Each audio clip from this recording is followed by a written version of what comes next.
시청자 여러분 안녕하십니까? KBC 8시 뉴스 시작합니다. 휴일인 오늘 광주와 전남은 대부분 구름이 많은 가운데 비교적 포근한 날씨가 이어졌습니다. 낮 최고 기온이 7도에서 12도 분포로 평년보다 4에서 5도가량 높았습니다. 하지만 월요일인 내일부터는 기온이 크게 떨어지면서 강추위가 시작되겠습니다. 내일 낮 최고 기온은 0도에서 3도 분포까지 떨어지겠고 화요일은 최저 기온이 영하 10도까지 내려가는 등 한낮에도 대부분 지역이 영하권에 머물겠습니다. 추위와 함께 많은 양의 눈도 내릴 것으로 예상됩니다. 내일 밤부터 내리기 시작하는 눈은 모레까지 3에서 8cm, 많은 곳은 10cm 이상의 적설량을 기록하는 곳도 있겠습니다. 분양된 지 1년도 채 안 된 지식산업센터에서 입주업체들이 쫓겨나는 일이 벌어졌습니다. 저조한 분양률 탓에 시행사가 전기요금을 내지 못했기 때문인데요. 시행사와 신탁사도 손을 놓은 상황이라 업체들은 갈 곳을 잃었습니다. 임경섭 기자의 보도입니다. 전기공사 업체를 운영하는 윤모 씨는 지난해 11월 입주 1년 된 사무실에서 퇴거해야 했습니다. 다양한 편의시설을 갖춰 근무 여건이 좋다는 지식산업센터 사무실인데 요금이 미납되면서 전기가 끊긴 탓입니다. 이제 랜턴이나 이런 걸 켜서 왔다 갔다 하고 있고요. 7층은 이제 엘리베이터가 안 되다 보니까 이제 재택근무로 지금 돌리고 있는 상황이에요. 단전으로 승강기는 멈춰섰고 수돗물도 나오지 않고 있습니다.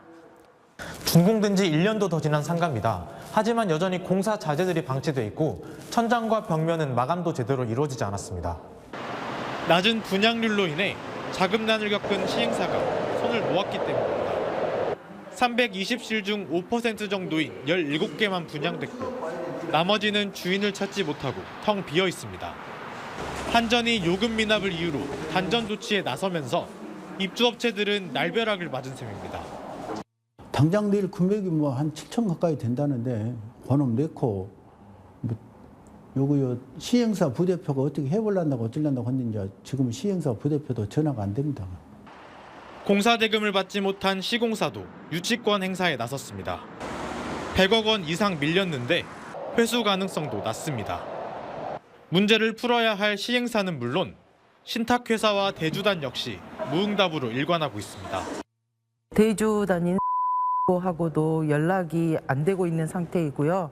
그 관련해서 업무를 봤었던 측에서도 지금 현재는 연락 두절된 상태여서 지식산업센터 건설 열풍에 올라탄 시행사의 무책임한 행태로 피해는 고스란히 입주업체들에게 돌아가고 있습니다. KBC 임경섭입니다. 광주 고려인 마을이 공공미술작품 64점으로 새 단장됐습니다. 이색적인 볼거리도 제공되고 있는데요. 이주 역사의 교육에서 더 나아가 체험 요소를 확대해 서로의 다양성을 존중하고 문화 이해의 폭을 넓혀가고 있습니다. 조경원 기자입니다. 긴 고통의 터널을 지나 자유를 찾아 떠나는 열차. 1937년 조선인을 강제로 태우고 중앙아시아로 향하던 열차를 상징하는 조형물입니다.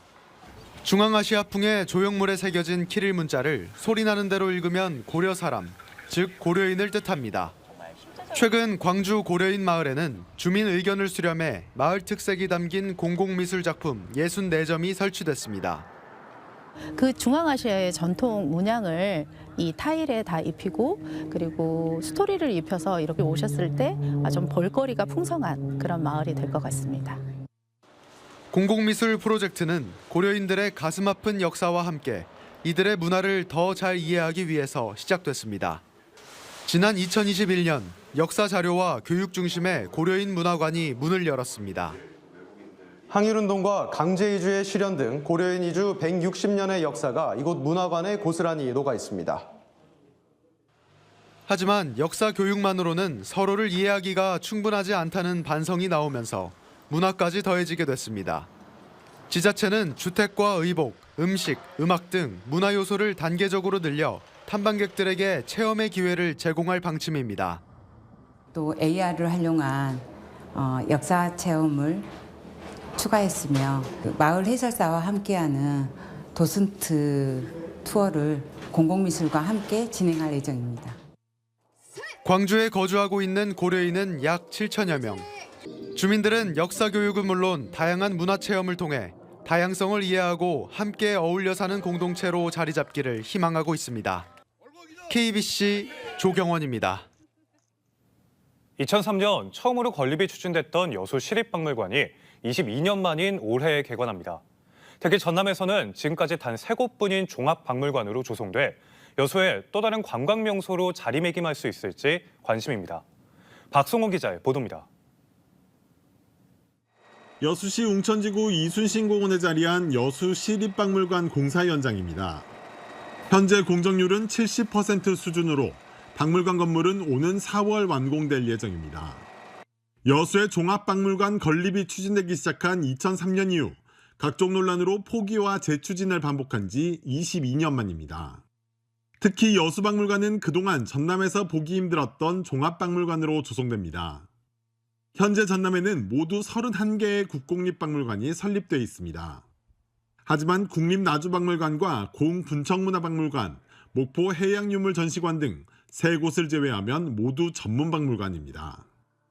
종합박물관은 전시유물의 양과 종류가 방대해야 하고 전문 연구 인력도 갖춰야 하는 만큼 단순한 유물 전시 공간이 아닌 지역 정체성 확립과 문화 경쟁력 확보에도 도움이 될 것으로 기대됩니다. 개관 기획전으로는 지금 박람회를 저희가 생각하고 있어요. 그래서 2012년 여수 세계 박람회를 돌아보고 그리고 또 2026년 여수 세계 선박람회 또 프리뷰전으로 생각하고 있습니다. 여수시는 오는 4월 박물관 건물이 준공되면 10월 개관을 목표로 유물 배치와 내부 전시실 조성에 본격적으로 나설 예정입니다. KBC 박송호입니다.